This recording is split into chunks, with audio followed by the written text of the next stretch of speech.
नमस्कार, मी पंजाब डक. आहे बऱ्याच शेतकऱ्याचे फोन येईल की पाऊस येणार. मी म्हणलं काही येणार नाही, तुम्ही तुमचा हरभरा पेरू शकता, गहू पेरू शकता. राज्यातल्या सर्व शेतकऱ्याला सांगू इच्छितो, पूर्व विदर्भ, पश्चिम विदर्भ, दक्षिण महाराष्ट्र, उत्तर महाराष्ट्र, कोकणपट्टी, खानदेश सर्व शेतकऱ्याला सांगू इच्छितो की राज्यात सध्या तरी पावसाचं वातावरण नाही. मग राज्यात मग पाऊस कधी येणार, तर तुम्हाला एक पहिल्यापासून मी सांगतो की एक तुम्ही काय करा, कॅलेंडर मध्ये एक तारीख लिहून ठेवा. दरवर्षी आपल्या महाराष्ट्रामध्ये 2 डिसेंबर ते 7 डिसेंबर 2, 3, 4, 5, 6, 7 डिसेंबरच्या दरम्यान दरवर्षी महाराष्ट्रात एक अवकाळी येणार. हे दरवर्षीचं वर्षानुवर्षाचा हे अंदाज कायमचा लिहून घ्या. पण राज्यात सध्या तरी नाही पाऊस. मग तुम्हाला सांगू इच्छितो काय होणार आहे.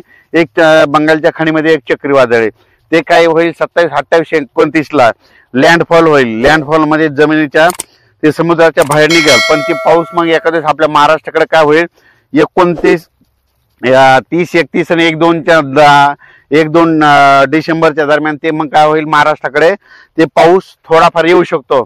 आपल्याकडे थंडी म्हणून असं काय एवढा काय मोठा सध्या तरी पाऊस नाही म्हणून हा अंदाज सर्व शेतकऱ्यांनी लक्षात घ्यायचा.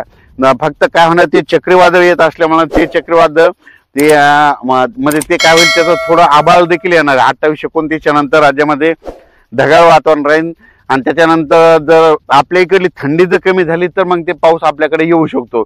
त्याचा अंदाज आपण सविस्तर देऊ.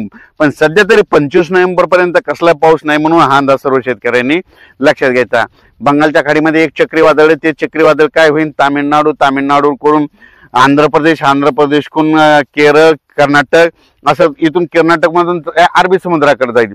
अरबी समुद्राकडे जात असताना त्याच्या एका पंखाद्वारे काय होईल, एका दिवस मग 28-29 नोव्हेंबर ते 5 डिसेंबरच्या दरम्यान मग राज्यात एक तुरळक पावसाचा अंदाज येऊ शकतो.